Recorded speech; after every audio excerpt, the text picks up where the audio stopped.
Assalamualaikum warahmatullahi wabarakatuh.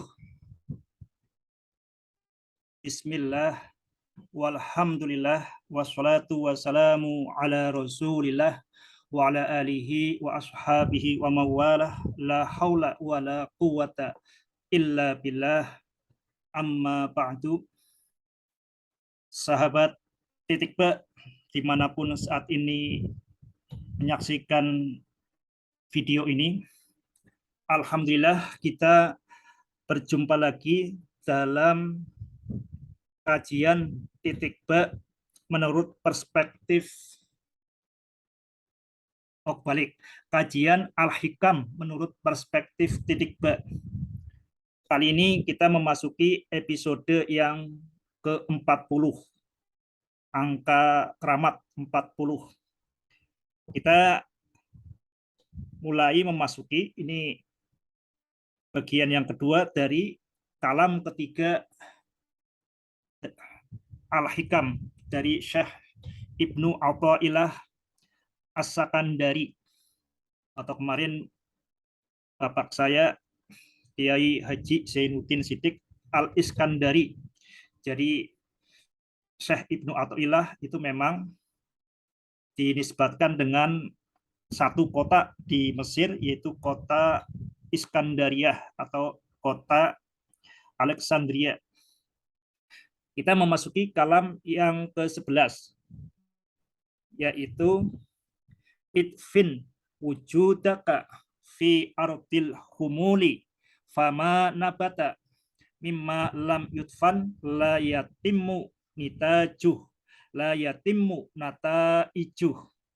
Kita kemarin sudah masuk, baru membahas berkaitan dengan idfin secara gramatika. Kita pada malam ini kita memasuki materi. Jadi bukan hanya membahas gramatika. Idfin. Idfin wujudaka.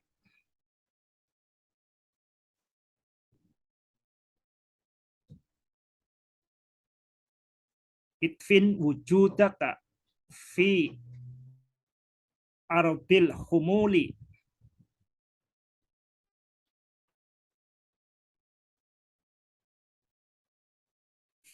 fama nabata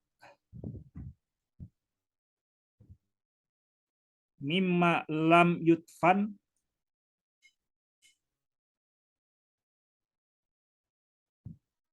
imma lam yudfan la yatimmu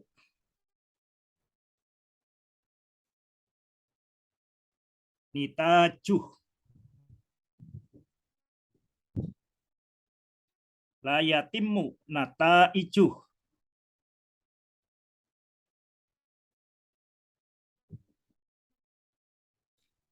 Idfin wujudaka fi ardil humuli fama nabata mimma lam yudfan la yatimmu nitajuh la yatimmu nataijuh. Kuburkanlah keberadaanmu, wujudmu fi ardil humuli, di tanah, fi ardil, ya ini nggak boleh ada ya, ini fi ardil bukan fil arti, fi ardil humuli, di tanah ketidaktenaran, di tanah keterasingan, di tanah yang jauh dari hiruk pikuk perhatian manusia. Mengapa? Karena fama nabata mimma lam yudfan la yatimmu nitajuh la yatimmu nataijuh. Karena apapun yang tumbuh, berarti tumbuhan yang tidak ditanam maka tidak akan sempurna buahnya, tidak akan sempurna hasilnya. Sahabat titik ba, dimanapun Anda berada, ini tadi ada yang tanya, yaitu Bapak mertua, Bapak Kiai Kholidin, Kiai Haji Kholidin. Beliau pernah menjabat syuriah di MWCNU Kecamatan Kedung Banteng. Jadi al-hikam yang saya bahas ini menggunakan syarahnya siapa? Apakah menggunakan kitab Misbahul Dholam atau lainnya? Saya katakan ke beliau, Mbah Khalid, saya manggilnya Mbah Khalid, bahwa titik ba yang saya sampaikan ini menggunakan perspektif titik ba. Jadi perspektif titik ba, dan audiens saya terutama yang target utama yang saya berharap mendengar kajian ini terutama adalah yang mengalami pendidikan serupa dengan saya, yaitu pendidikannya adalah pendidikan nasional, bukan dari kalangan pesantren. Jadi itu target utama saya. Jadi saya berbicara terutama dari kalangan-kalangan yang serupa saya. Jadi dengan bahasa yang sekaum dengan saya, yang sekolahnya dari sekolah umum. Itu target yang pertama. Target yang kedua, ya masyarakat secara umum. Makanya saya menggunakan perspektif titik ba, karena titik ba itu dirumuskan, dilahirkan, terutama selama 4 tahun terakhir, 2 tahun terakhir saya kuliah di ITB. Jadi mudah-mudahan yang saya sampaikan sesuai dengan bahasa kaum saya. Sahabat titik ba, dimanapun Anda berada, ini sebelum masuk ke konten, ini ada yang menarik ya. Jadi sesuatu yang menarik berkaitan dengan kata idfin, kuburkanlah. Idfin, kuburkanlah. Jadi dari 2 hari yang lalu kita di titik ba official ini sudah membahas idfin, kuburkanlah. Jadi yang mengisi benak saya otomatis berkaitan dengan mengurai kata idfin ini. Dan ada sesuatu yang tak terduga ketika sore hari kami ke pesantren ilmu eksakta, itu menemui kucing di bawah bangku. Ini kok aneh, nggak bergerak. Ternyata kucingnya sudah mati, sudah meninggal, sudah menjadi bangkai. Apapun yang kita temui,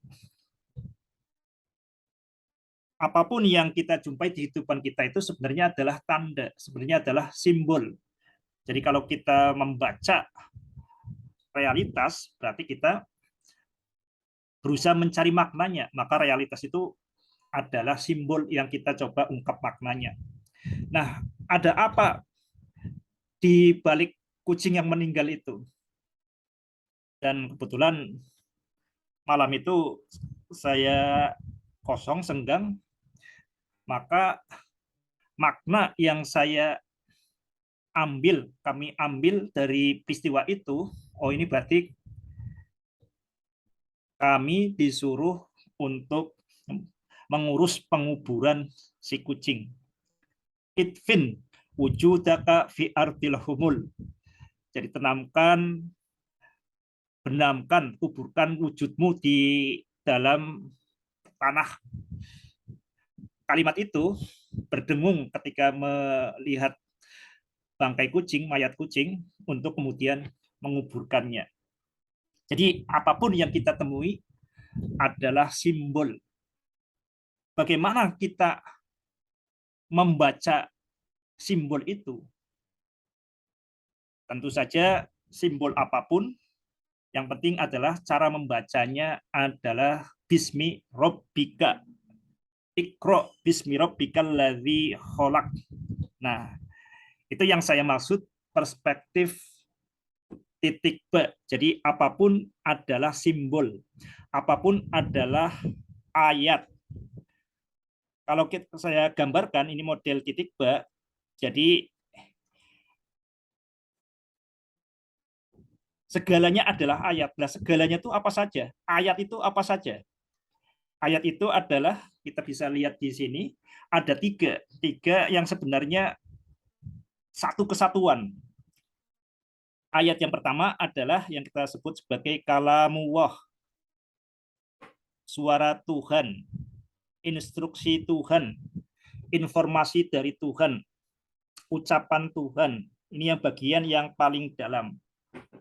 Bagian yang tengah ini kita sebut sebagai diri manusia, anfus. Dan bagian yang paling luar ini kita sebut sebagai afak. Sanurihim ayatina fil afaqi wa fi anfusihim hatta yatabayyana lahum annahul haq. Sungguh segera kami perlihatkan ayat-ayat kami di ufuk, di jagat raya, di dalam anfusihim, di dalam diri mereka, sehingga jelaslah hatta yatabayyana, sehingga terang benderanglah annahul haq, sesungguhnya Al-Quran itu benar. Jadi ayat-ayat itu ada tiga. Dan karena ayat-ayat itu adalah tentang Allah, tanda-tanda keesaan Allah, tanda-tanda kekuasaan Allah, maka sesungguhnya adalah satu. Dan kita membacanya sebagai umat Islam, yang membacanya adalah dengan mengkaitkannya dengan nama Allah. Bismillahirrahmanirrahim. Ini yang dimaksud dengan perspektif titik ba. Jadi ini titik ba. Titik ba yang namanya titik itu akan hilang kalau tidak diberi perhatian. Makanya di matematika kita diajarin itu kalau kita menulis garis, kita biasanya di ujungnya kita beri nama. Karena itu yang paling penting adalah awal dan akhir. Jadi misalkan garis, ya ini adalah kumpulan titik tak hingga. Ini garis AB. Ini titik A, titik B. Ini titik yang terpenting, A dan B. Kalau kita membuat segitiga, titik yang mendapat perhatian kita kan harus beri nama. Ini misalkan segitiga ABC, ini titik A, titik B, titik C. Ini bukan berarti titiknya ada tiga. Segitiga ini garis ini terdiri dari tak hingga titik. Nah, ABC ini mewakili titik yang kita anggap penting, yang kalau dalam istilahnya adalah yang dzibalin. Kullu amrin dzibalin. Sesuatu titik yang kita anggap penting itu perlu diberi nama. Kullu amrin dzibalin la yubda'u fihi bi bismillahirrahmanirrahim fahuwa aqta'u. Jadi yang titik yang kita anggap penting, yang kita berharap memiliki makna, maka harus diikatkan dengan nama Allah. Jika tidak, ya akan musnah tanpa makna. Itu maksud perspektif titik ba. Dan mengapa kita mengkaji Al-Hikam? Mengkaji Al-Hikam, kenapa nggak langsung mengkaji Al-Quran? Nah, kalau pertanyaan seperti itu, jawabannya sederhana. Mengapa kita mengkaji, mendalami hukum Newton? Mengapa tidak langsung belajar ke alam semesta? Karena mengalami belum tentu memahami. Walaupun kita berjalan-jalan di jagat raya dan menyaksikan berulang-ulang apel jatuh, sawo jatuh, itu belum tentu kita sadar mengapa apel jatuh. Itu pentingnya kita kemudian belajar hukum Newton supaya kita semakin peka membaca jagat raya. Jadi dengan belajar hukum Newton,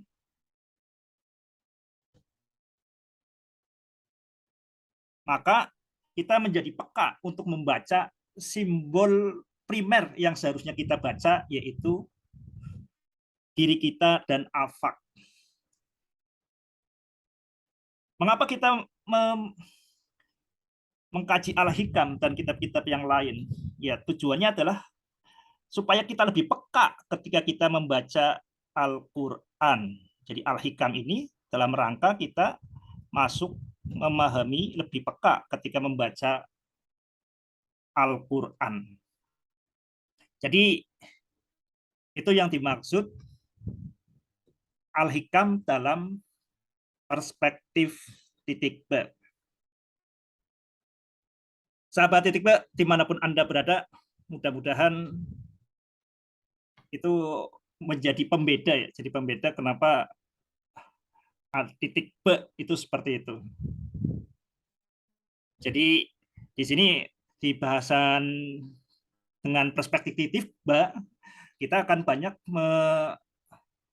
memasuki, berusaha merenungi tadabbur Al-Quran, kemudian berpikir, kemudian juga mendalami fenomena alam semesta. Mari kita coba terapkan di sini. Idfin wujudaka fi ardil humul. Ini kalau dengan menggunakan perspektif titik B, kita harus bertanya, ini inspirasinya apa?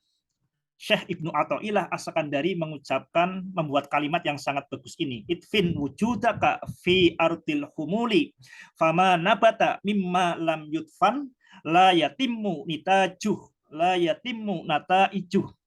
Ini inspirasinya apa? Inspirasinya pasti Al-Quran. Kalau inspirasinya bukan Al-Quran, ya buat apa kita kaji Al-Hikam ini? Nah, itu hal yang sangat dasar. Nah, karena kita ini pasti inspirasinya Al-Quran, berarti dari sini maka kita perlu membuka mushaf.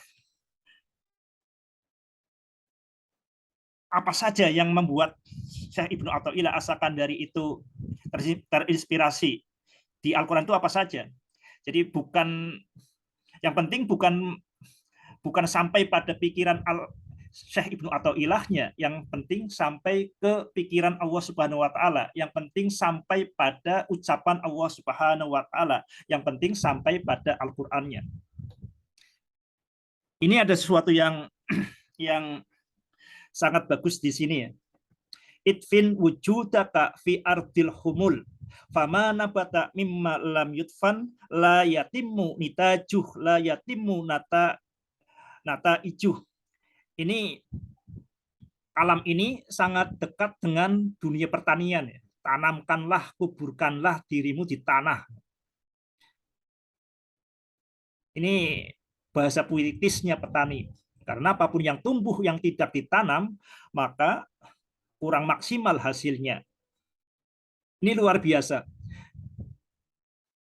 Kalau kita kebayang berkaitan dengan masalah tanaman dan berkaitan dengan masalah hasil, bagi yang membaca Al-Quran, ya sudah sepatutnya kita akan sampai pada ayat di surat Al-Ibrahim, yaitu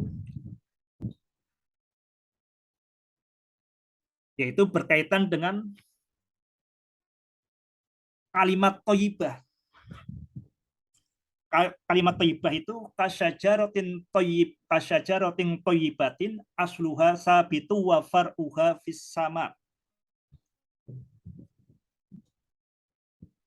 Alam taro kaifa daraballahu masalan kalimatan thayyib batang kasajaratin thayyibatin asluha sabitu wa far'uha fis sama tu'ti ukulaha kullahinin bi'idni rabbiha wa yatribu wahul amsala linnasi la'allahum yatadzakkarun.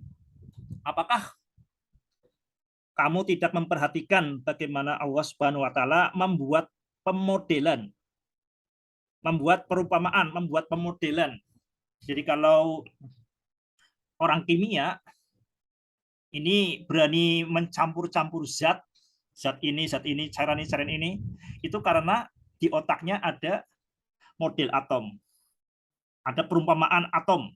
Nah, kita sebagai Muslim itu diberikan oleh Allah Subhanahu wa taala sebuah model. Alam taro kaifa daraballahu masalan kalimatan thayyibatan kasyajaratin thayyibatin asluha sabitu wa far'uha fis sama. Yaitu model gagasan yang terbaik. Kalimat thayyibah yaitu seperti pohon yang bagus. Kasyajaratin thayyibatin, pohon yang bagus. Yang asluha sabitun wa far'uha fis sama, yang akarnya menghunjam ke bumi dan cabang-cabangnya menjulang ke langit. Bukan hanya itu, tu'ti ukulaha kullahinin bi'idzni rabbiha, yang memberi buah, memberikan hasil pada setiap musim, jadi tidak tergantung musim. Demikianlah Allah wayadribu amsala linnasi, demikianlah Allah memberikan model, pemodelan, metafora, perumpamaan agar dijadikan aksioma, agar sesuatu selalu diingat, diungkap, digunakan. Yatadzakkarun. Ini jadi gagasan yang terbaik itu adalah seperti pohon yang bagus. Yang di sini dijelasin asluha sabitun, yang akarnya menghujam di bumi. Nah, ini ada kaitannya dengan di sini. Asluha sabitun wa far'uha fis sama. Di sini ada asluha sabitun.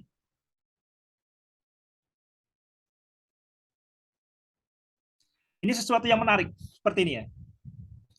Jadi pokok dari pohon itu kokoh. Pohon itu pohon apa? Ini kalau sahabat membaca buku tafsir, ini pohon Sajarotin Thayyibatin itu pohon apa? Ini yang terbayang dan yang disampaikan oleh Nabi adalah pohon kurma. Ya, karena pohon kurma itu memang pohon yang memiliki ciri-ciri tadi dan dikenal oleh kaumnya Nabi Muhammad Shallallahu Alaihi Wasallam. Jadi kalau kemudian contohnya adalah pohon sawo atau pohon duren, ya nanti bingung ya. Tapi di sini fokusnya bukan pohon tertentu, tapi adalah sajaratin toyibatin, kasajaratin toyibatin, seperti pohon yang bagus. Dan pohon bagus itu apa? Supaya konkret, itu kemudian dijelaskan di kitab tafsir, ini adalah pohon kurma. Nah, mengapa kemudian di sini kok ada kata-kata benamkan, kuburkan di tanah rendahan? Nah,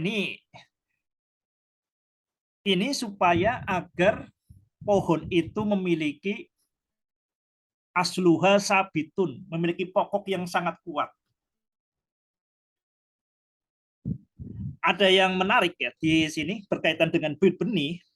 Dengan benih kita bisa lihat di surat 6, surat Al-An'am ayat 59. Wa indahu mafatihul ghaibi la ya'lamuha illahu wa ya'lamu ma fil barri wal bahr wa ma tasqutu min waraqatin illa ya'lamuha wa la habatin fi dhulumatil ardi wa la ratbi wa la yabisin illa fi kitabim mubin. Ini ada yang menarik di sana berkaitan dengan benih. Ini adalah wala habatin fi dhulumatil ard, dan tidaklah benih yang tumbuh di kegelapan malam. Jadi yang namanya benih, habbah itu benih biji ya. Biji. Habbatin fi dhulumatil ard. Ini bukan asal bunyi ini. Allah Subhanahu wa taala, Al-Qur'an itu nggak mungkin asal bunyi. Wala habbatin fi dhulumatil ard.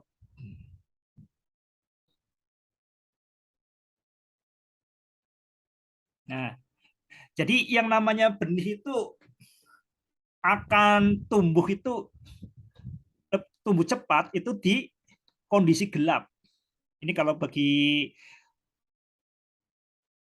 sahabat yang pernah belajar biologi di SMA, kita tahu bahwa biji benih itu akan tumbuh itu ketika jauh dari sinar matahari, ketika dalam situasi gelap atau dalam energi yang rendah. Ketika di situ yang ada adalah sinar inframerah, sinar di bawah merah. Jadi cahaya yang kita lihat itu adalah spektrum atau gabungan warna-warna dari merah, jingga, mejiku, hibiniu, merah, jingga, hijau, dan yang paling tinggi adalah violet atau ungu. Nah, di sini ada namanya inframerah di bawah merah. Kalau merah cahaya merah kita bisa lihat, tapi di bawah merah kita nggak lihat. Makanya gelap. Nah, ketika situasi gelap itu biji akan tumbuh maksimal. Mengapa? Karena di situ hormon auksinnya, namanya hormon auksinnya itu tidak rusak. Kalau kena cahaya matahari, hormon auksin, hormon untuk pertumbuhan, itu rusak. Jadi kalau kita pengen biji itu tumbuh pesat, ya gelap. Misalkan tauge, tauge itu biji kacang hijau.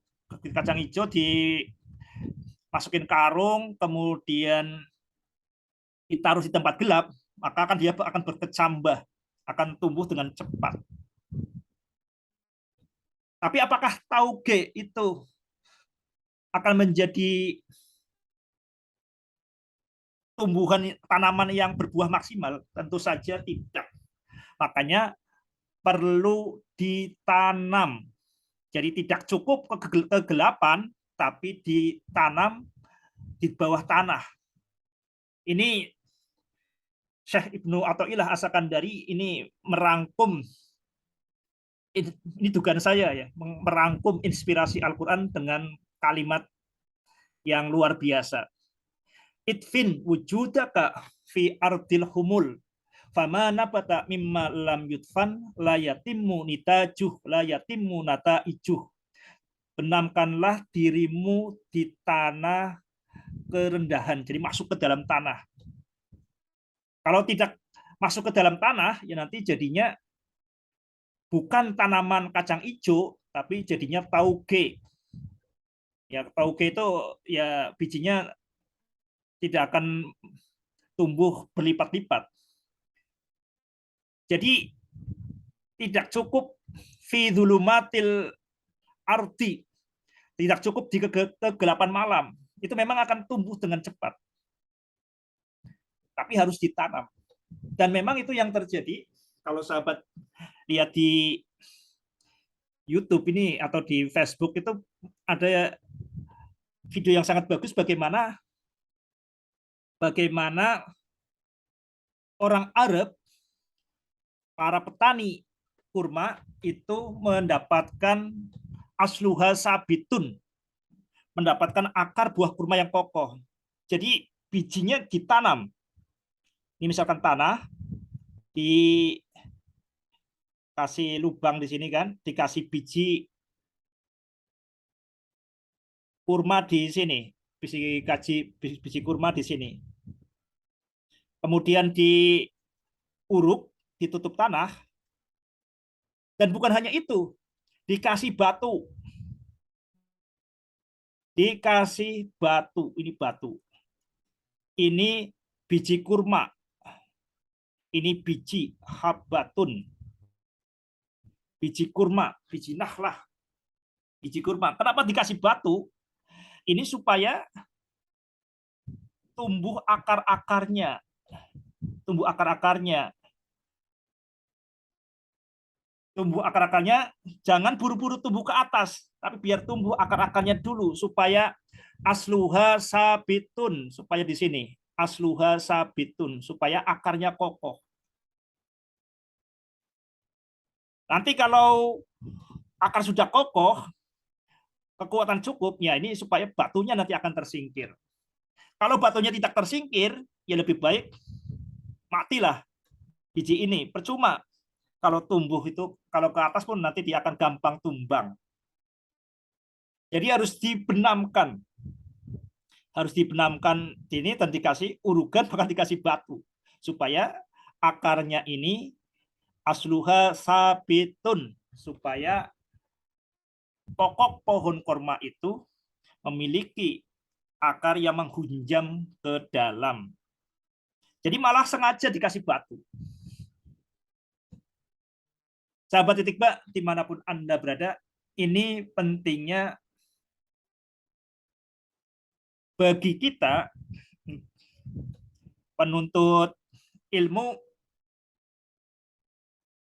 ataupun kemudian ahli ibadah itu untuk idfin wujudaka fi ardil humuli fama nabata mimma lam yudfan la yatimmu nitajuh la yatimmu nata ijuh, supaya kokoh, jangan buru-buru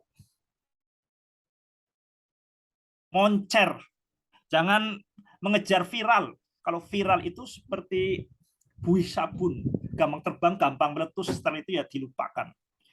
Tidak ada manfaatnya. Jangan mencari popularitas. Bahkan kalau kita belajar dari sini, ini malah dibenamkan. Sengaja dibenamkan. Sengaja supaya, bukan supaya dibenamkan supaya tidak dikenal, menjadi tidak bermanfaat. Bukan itu. Justru karena supaya nanti manfaatnya maksimal. Makanya kuatkanlah akarnya dulu. Sahabat titik Mbak, dimanapun Anda berada, ini yang perlu dicatat ya. Jadi nafsu untuk populer, untuk masyhur itu adalah racun. Ini bukan hanya berkaitan dengan cara kita beragama. Kalau sahabat kemudian baca buku-buku tentang bisnis, ya saya bahas bisnis sedikit ya, karena background saya teknik industri. Itu kita harus hati-hati untuk meluncurkan produk. Jadi produknya jangan sampai kemudian produk langsung disebar seluas-luasnya. Mengapa? Karena kalau produk yang pertama itu pasti banyak cacat. Yang kedua, kalau telanjur dikenal seluas-luasnya, kemudian orang kecewa, ya matilah produk itu. Jadi idfin wujudaka fi ardil humuli fama nabata mimma lam yudfan la yatimmu nitajuh la yatimmu nata ijuh. Saya mengalami hal itu, kami mengalami itu ketika meluncurkan TOSEM ya. Test of Second Mathematics, ini salah satu instrumen dari matematika detik. Ini kan ada yang berupa aplikasi. Sahabat bisa diunduh di Google Play Store ya. Sekarang sudah lebih dari 20.000 yang mengunduh.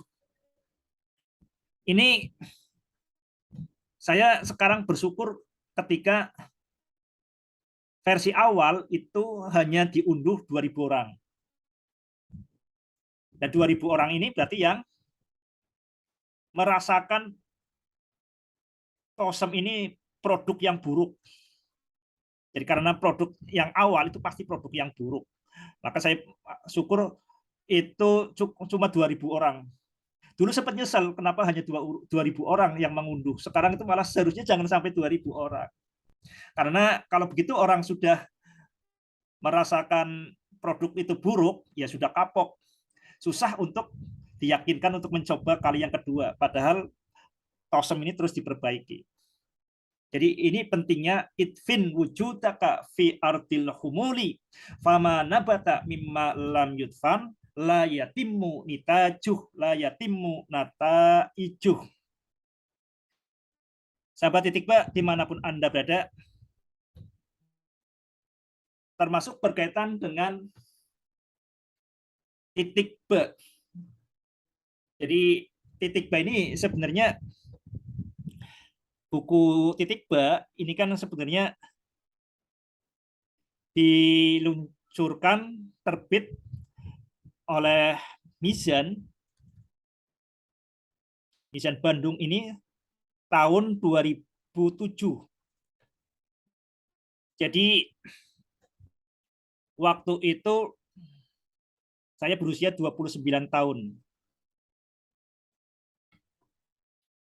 Ini banyak yang bertanya kenapa nggak dicetak ulang. Ini eh, kegegabahan ya, ketergesaan, ke apa ya? Ini jiwa anak muda. Jadi waktu itu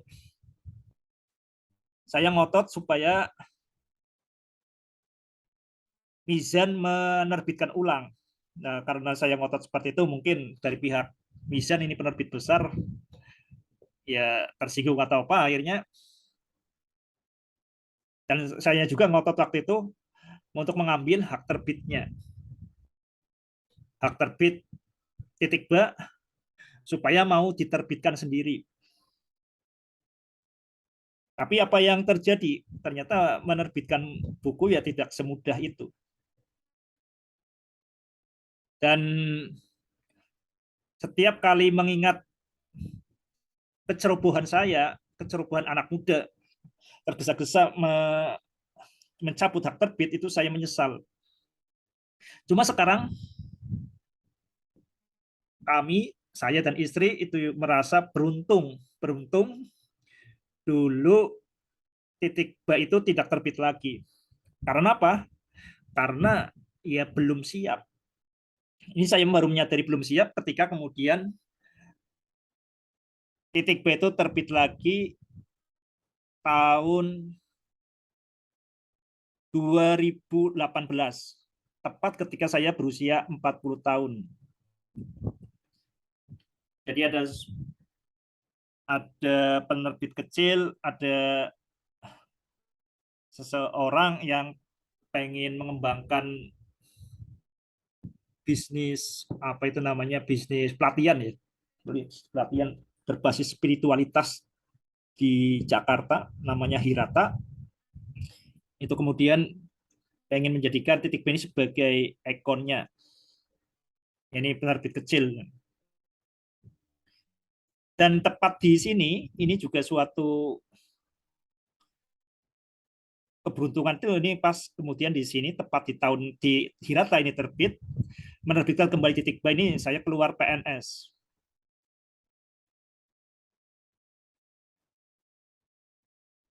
Nah, ini mulai bingung mau ngapain keluar PNS, apa yang mau dikerjakan. Nah, makanya ketika ada Titik B ya yang saya baca dari peristiwa itu, oh ya wah, ini mungkin saya disuruh Allah Subhanahu wa taala untuk melanjutkan Titik B.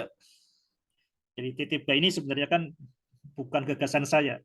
Titik B ini sudah hidup ribuan tahun lalu dan diduga kuat berasal dari Sayyidina Ali bin Abi Thalib karramallahu wajhah. Ya, ya waktu itu sih alasan karena memang kosong, gak ada kegiatan ya, maka Bismillah mengurus Titik B. Dan ternyata itu sesuatu yang tidak mudah ketika kemudian saya memperkenalkan Titik B di Facebook, di media sosial. Ini ada ini ya, ketika itu saya diundang di Matan. Matan itu berarti Matan Matan ahlu torikoh, lupa ya kepanjangannya.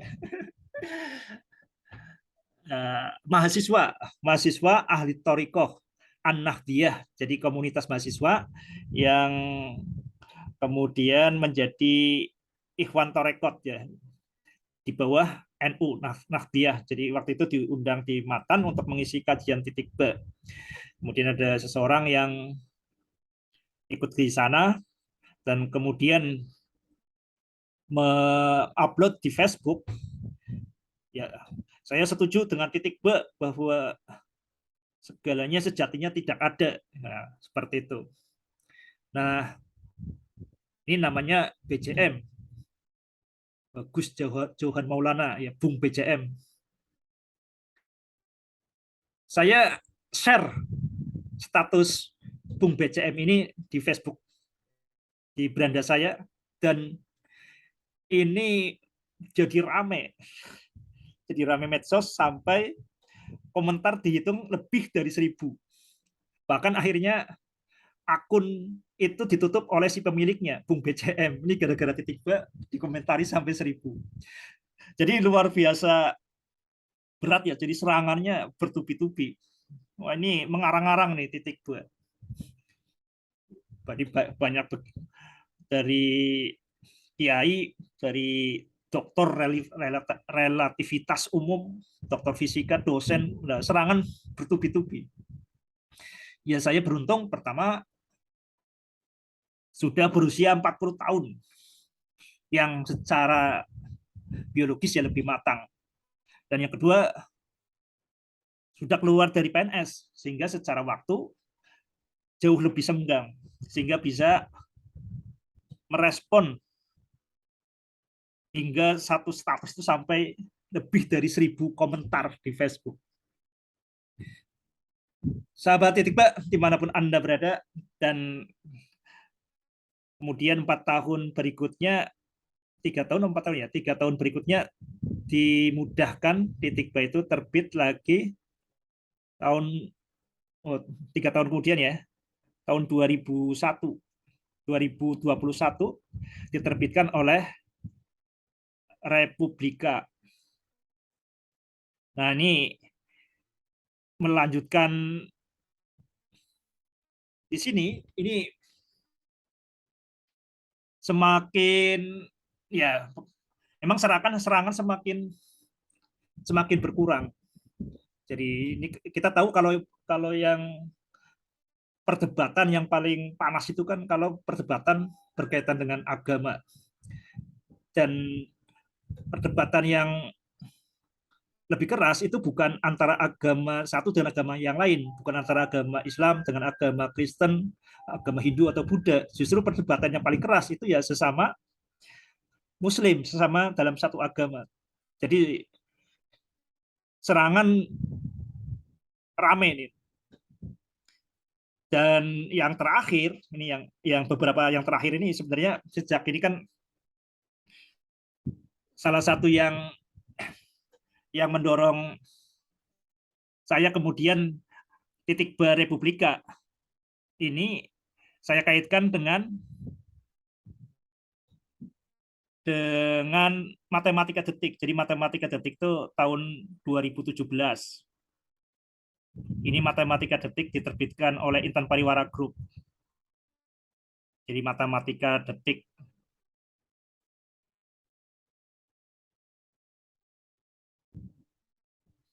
2017, dan supaya fokus satu, dan memang ini sebenarnya juga sudah dipikirkan lama ya. Ini maka saya hubungkan titik Republika ini dengan matematika, terutama nanti matematika detik level B, yaitu otak bukan kalkulator.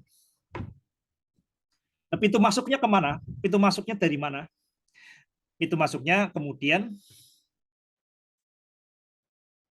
saya lemparkan pertanyaan seperti ini. Tetaplah waras. Tetaplah waras. Benarkah 1+1 sama dengan 2? Wah, ini saya lempar ternyata wah reaksinya luar biasa juga. Bukan hanya dari kalangan praktisi, ya pakar, pemerhati, praktisi matematika saja, tapi juga dari kalangan agamawan. Banyak banyak kiai, ustadz tersinggung Antara lain saya diduga ini melecehkan, merendahkan Gus Baha. Karena Gus Baha kan katanya sering mengatakan sebagai contoh tauhid ini adalah 1+1 sama dengan 2. Ini sering disampaikan oleh Gus Baha sebagai contoh tauhid oleh Gus Baha. Maka ketika saya mengatakan tetaplah waras, benarkah 1+1 sama dengan 2, ini diserang, dianggap melecehkan Gus Baha. Padahal kemudian satu sosok yang membuat saya semakin berani untuk menghubungkan titik B dengan matematika ini justru adalah Gus Baha. Tapi ya karena orang nggak tahu, maka malah justru menuduh saya melecehkan, rendahkan Gus Baha. Nah, setelah saya tunjukkan video, ya saya punya video ketika peluncuran titik B itu di awal itu ditayangkan video Gus Baha ketika membahas titik B dan matematika. Jadi bertauhid melalui matematika, yaitu titik B. Titik B itu bertauhid melalui matematika. Itu yang diungkapkan Gus Baha di video, dan ini sering disampaikan Gus Baha di mana-mana. Nah, itu yang mendorong saya berani mengkaitkan dan fokus, semakin fokus untuk mengkaitkan tauhid dengan matematika. Titik B supaya detail operasional itu kan perlu konteks yang lebih spesifik, yang lebih jelas. Maka saya mengambil matematika, bagaimana terapan tauhid di matematika. Ya, berharap setelah mendengar ini, mudah-mudahan Gus Baha tidak lagi memberikan contoh tauhid ini 1+1 sama dengan 2. Dan ini saya tidak hanya mengkritik Gus Baha, tapi justru yang saya kritik di video itu adalah Sujiwo Tejo. Ini belakangan saja kemudian satu anggota tim kami di pesantren ilmu eksakta yang namanya Bintang Alam Semesta, ya, beliau ini Bintang Alam Semesta ini juara kalkulus di ITB, ITS, dan UNJ. Nah, itu si Bintang ini ngirim saya video Gus Baha yang mengatakan 1+1 sama dengan 2 ini sebagai contoh kebenaran mutlak, sebagai contoh kebenaran tauhid.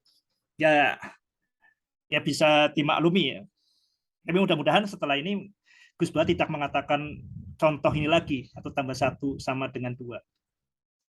Terlepas dari itu, sebenarnya Gus Baha kan sudah membukakan jalan bahwa matematika bisa menjadi pilihan kita bertauhid. Jadi bertauhid tidak hanya di jalur perdagangan, tidak hanya di jalur pertanian, tidak hanya di jalur fikih, tidak hanya di jalur sejarah, di jalur astronomi, di jalur biologi, di jalur kimia, tapi juga kita bisa bertauhid melalui jalur matematika. Ini ternyata bukan hanya Gus Baha yang mencontohkan 1+1 sama dengan 2 ya. Dan saya di Facebook kalau ada yang komentar 1+1 sama dengan 2, saya sering di tag. Yang terakhir ternyata Kiai Afifuddin Muhajir pun memberikan contoh 1+1 sama dengan 2. Saya di tag ya. Nah, mudah-mudahan ya saya berharap lah para kiai yang kemudian mengajarkan tauhid itu tidak lagi memberikan contoh 1+1 sama dengan 2. Ini yang kami lempar tadi, sebenarnya dilemparnya sudah sangat lama. Tapi baru ramai kemarin, dan akhirnya kemudian kami membuka webinar pertama di pesantren ilmu eksakta dengan pertanyaan ini, benarkah 1+1 sama dengan 2? Demikian, mudah-mudahan bermanfaat. Ya ayyuhalladzina amanu taqullaha wa qulu qawlan sadida yuslih lakum a'malakum wa yaghfir lakum dzunubakum wa may yuti'illah wa rasulahu faqad faza fawzan 'azima. Wassalamualaikum warahmatullahi wabarakatuh.